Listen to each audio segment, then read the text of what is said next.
আজকে আপনাদের ভোলে বাবার জন্য আপনার যোগী সরকারে 126 জন পদপিষ্ট হয়ে মারা গেল, তারপরে মেন অ্যাকিউজড এফআইআর নেম পর্যন্ত হয় না।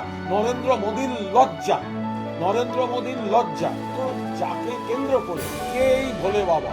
এখন তো দেখা যাচ্ছে তিনি পুরনো পুলিশের সঙ্গে জড়িত একজন সাসপেন্ডেড কনস্টেবল ছিলেন বা এই ধরনের ইতিহাস বেরোচ্ছে।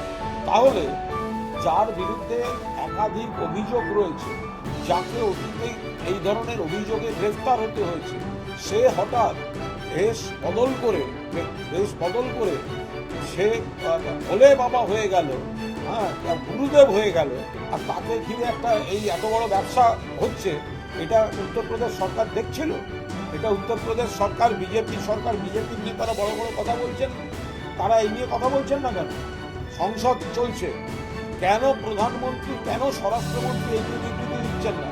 কেন ভোলে বাবাকে এখনো অ্যারেস্ট করা হয়নি? কেন ভোলে বাবার নাম এফআইআরে 1 নম্বর হিসেবে ইনক্লুড করা হয়নি? কেন ভোলে বাবা এখনো পালিয়ে বেড়াচ্ছেন এবং তদন্তকে প্রভাবিত করতে তিনি তার সমস্ত সোর্সকে কাজে লাগাচ্ছেন?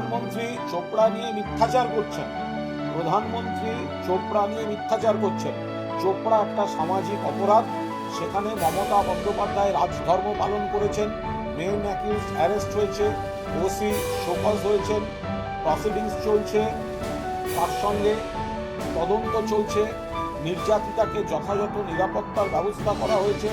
যা যা করার সমস্ত রকম কাজ মমতা ব্যানার্জি সরকার করছে।